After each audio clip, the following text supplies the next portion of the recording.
The following presentation is a digital story that demonstrates how I've met relevant teaching standards within my final placement at grade primary.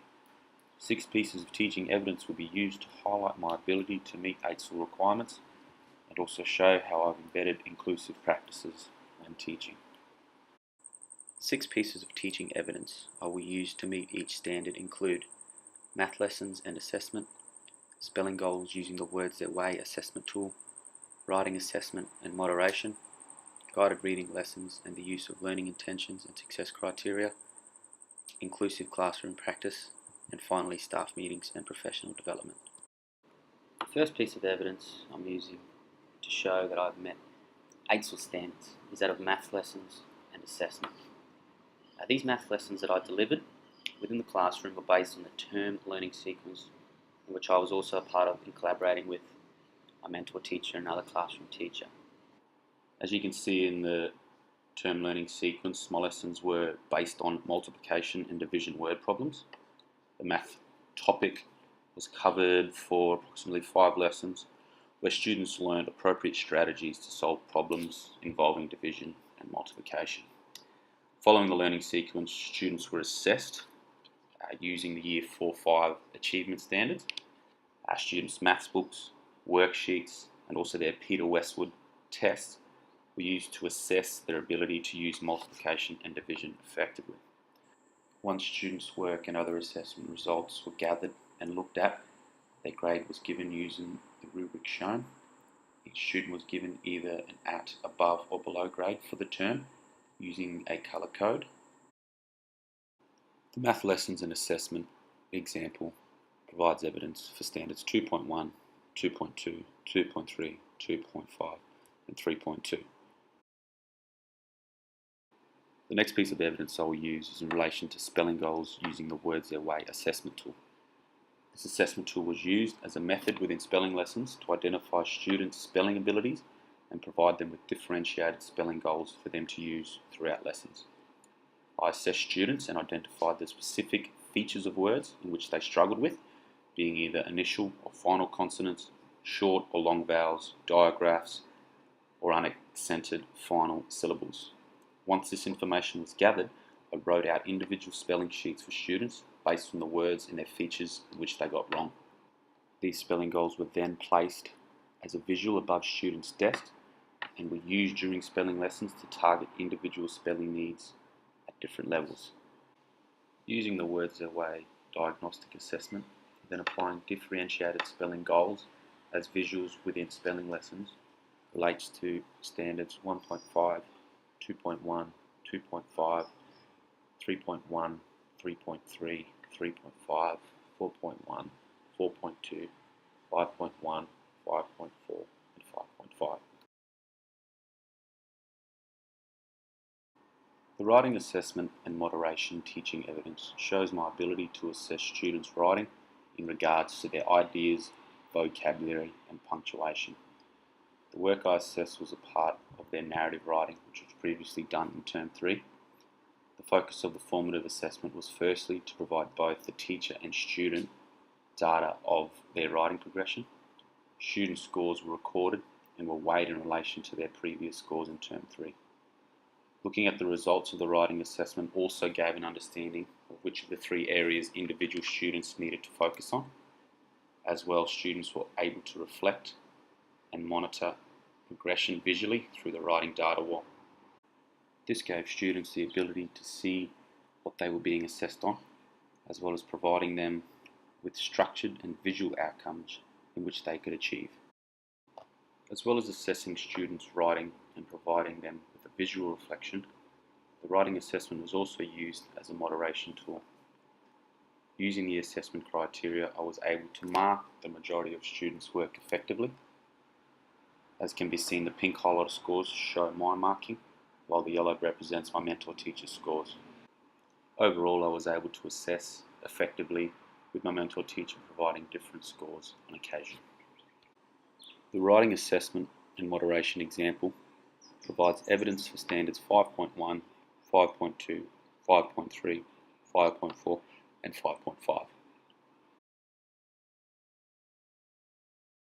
The fourth piece of evidence I'm providing is that of guided reading lessons and the use of learning intentions and success criteria.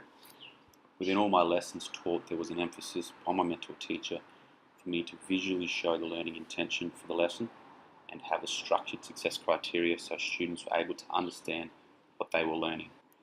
The visual display of the learning intention and success criteria also gave students a greater capacity to reflect on their learning and self-assess. This self-assessment through the learning intention and success criteria was then visually presented on the self-assessment data wall, giving students the ability to reflect on their knowledge and understanding of certain learning intentions. An example of this teaching pedagogy was used through my reading lessons. The learning intention and success criteria were based in relation to curriculum achievement standards, but also Reading Cafe, which use comprehension, accuracy, fluency, and vocabulary as indicators for performing reading. During the reading lesson, students were given a learning intention with success criteria, then through an I do it, we do it, and you do it pedagogy, which is based around a modelling phase, guided practice phase, then an independent phase. The new reading strategy was taught, learnt, and assessed.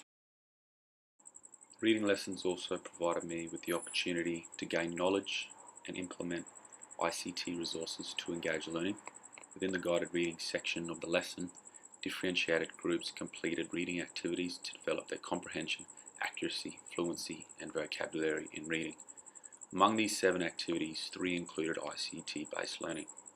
An example of one was an Erasmus app, which allowed students to use iPads to go around scanning photos that would then show them a video clip explaining the task or learning intention.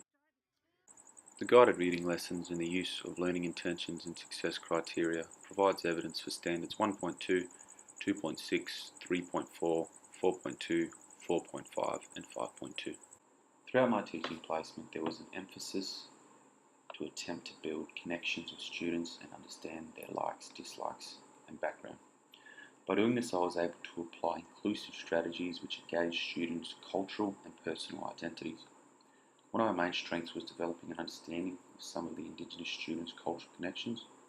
Using this knowledge of the stories they told me, I attempted to incorporate specific cultural links in my lessons. One particular student expressed his love for spearfishing, so in a procedural writing lesson, I provided an example which showed how to spearfish, as well as images of myself doing it. In providing this lesson, I believe I showed support for the student's cultural and individual background, allowing for his own personal and cultural identity to be validated.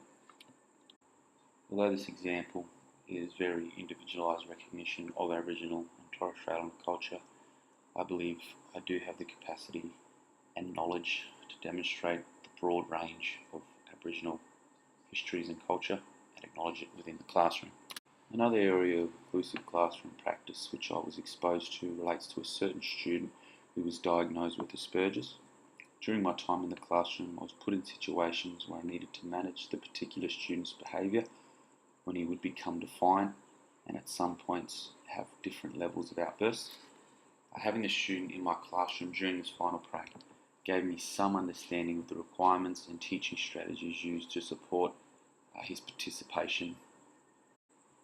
While working with this student, there was an opportunity for me to communicate with his mother using his daily logbook, mostly communication strategies with parents and carers I observed from a mentor teacher. Observing and implementing inclusive classroom practices provides evidence for standards 1.3, 1.4, 1.6, 2.4, 3.7, 4.1, 4.3 and 7.3. Through my teaching placement, I've been involved in both staff meetings and professional development sessions where there has been evaluation and reflection to improve teaching practice. Examples of these sessions to help improve student learning and teaching practice include growth mindset sessions, Dylan Williams sessions, elements of writing PD session, general feedback sessions with my mentor teacher and senior teacher, and also management of actual potential aggression foundation course. Being a part of these staff meetings and professional development sessions gave me an insight into strategies that support students' well-being in relation to legislative requirements, and provided me with practical approaches to manage challenging behaviour, as well as giving me an understanding of the implications for continued professional learning. These meetings and workshops showed me the role of external professionals and community representatives, broadening teaching knowledge and practice. In attending staff meetings, professional development sessions, and going through teaching reflections with my mentor teacher, I believe I can demonstrate and understand standards 3.6, 4.3, 4.4, 6.1, 6.2, 6.3, 6.4, 7.1, 7.2, and 7.3.